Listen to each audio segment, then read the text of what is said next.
Good afternoon, everybody. We're out here working on the MR-2 again.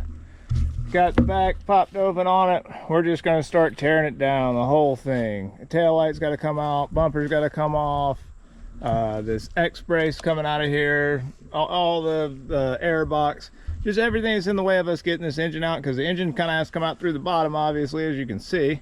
And I want to have it as close to ready to come out as possible when I get it down there. That way we can just take it out and go ahead and start mocking it up. So I'm gonna go ahead and throw you on the time lapse. Let's start tearing this puppy down. And so it begins, tearing apart the MR-2. As you can see, none of the screws holding on this back bumper were the correct screws. It had wire ties right there in the top. So that right there was the first sign that maybe something wasn't quite right, but we'll talk about that more as we go on. Finally get all those self-tappers out. Have to take out the tail lights. The wiring harness was a little bit rough on them, but once I finally got it freed up, it was just a lot of dirt and stuff was stuck in there. We got all those out and loose, and then it was time to start removing all this heat shielding here on the back. And that's when my interest really began being peaked. I started noticing little things tweaked and whatnot, and everything was just kind of tight, which was odd. So, but you couldn't see anything yet till once I got all this off, and that's when everything became quite a bit more apparent. I'll talk about it here in a minute. I know I said I was going to take it down the hill earlier, but it appears that I'm not going to be able to do that because they're currently pouring concrete around the shop, so that we'll have more workspace out there and ramps to get in the shop and make it easier. But either way, that's going to prevent me from taking this project in there for a little while. I'm just going to end up doing it right here. If you notice here, when I'm tearing all this apart, I'm putting all the bolts back where they came from. Anytime I'm doing a project like this, it's going to be apart for a while. I like to do that just so I know where everything goes.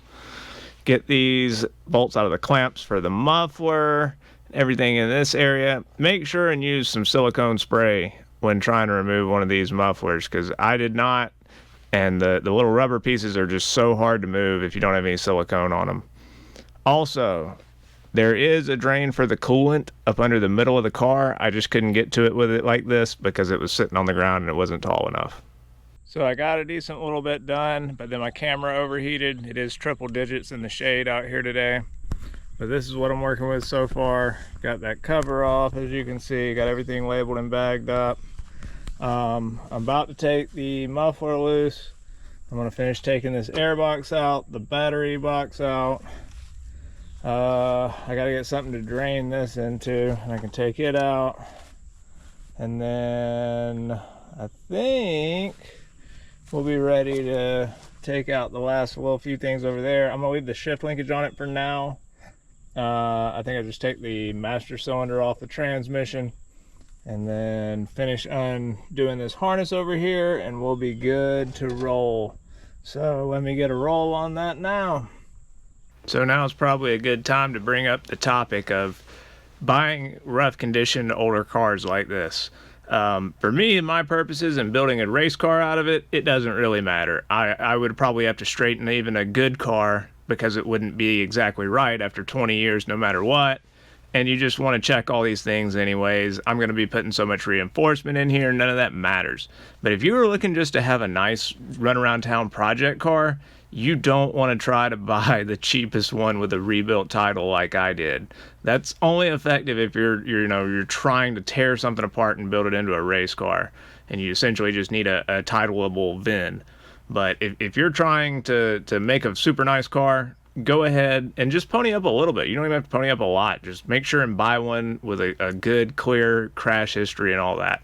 I already knew about all the damage to this one. I just bought it anyways because it was cheap, and for my purposes, it was exactly what I needed. That way I wouldn't be tearing apart a decent road-going car. The car I'm tearing apart, I wouldn't feel bad about because it's already pretty much a junk car.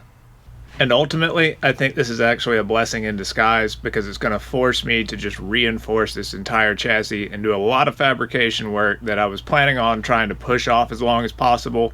We're just going to go ahead and get it out of the way. I already have to do quite a bit of fabrication for a shift linkage bracket and for the transmission mount, so this is just one more thing we can add to that list. So I went ahead and put the back up on some ramps. I'm gonna have to put the front up in the air as well too to get to the coolant drain. But since I got this back part up, I'm gonna go ahead, get under here and cut the exhaust loose because everything is welded, or sorry, rusted solid shut. These will not turn, they're just gonna snap off. And I don't need this part of the exhaust that I'm about to cut anyways. Also, while I was getting this thing in the air, I noticed we've got major frame damage, fellas. That's not good at all. That is definitely bent. And if you look at that shock tower, guess what? It's pitched in too. So once I get all this out of here and get the engine out, we're gonna assess that and start to move it back into place. It's not a big deal. We can obviously fix it, but we are going to have to fix it. And it's just gonna force me to reinforce this chassis a little sooner than I had planned on it, because I had planned on just putting the engine in, driving it a little bit, seeing how it behaved, and then going from there. But we're just gonna have to go straight for reinforcing it, getting it all ready, even though we're not gonna go straight for the big power just yet. So let's get that muffler cut off and see what we can do.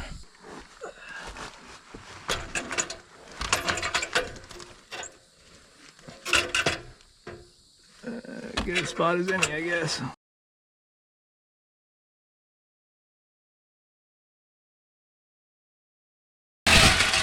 There we go.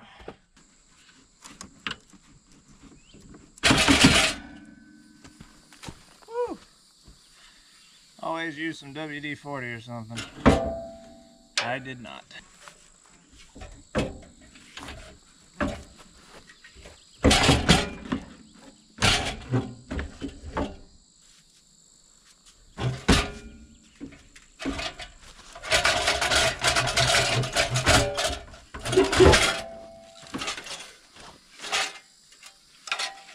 One way to skin a cat.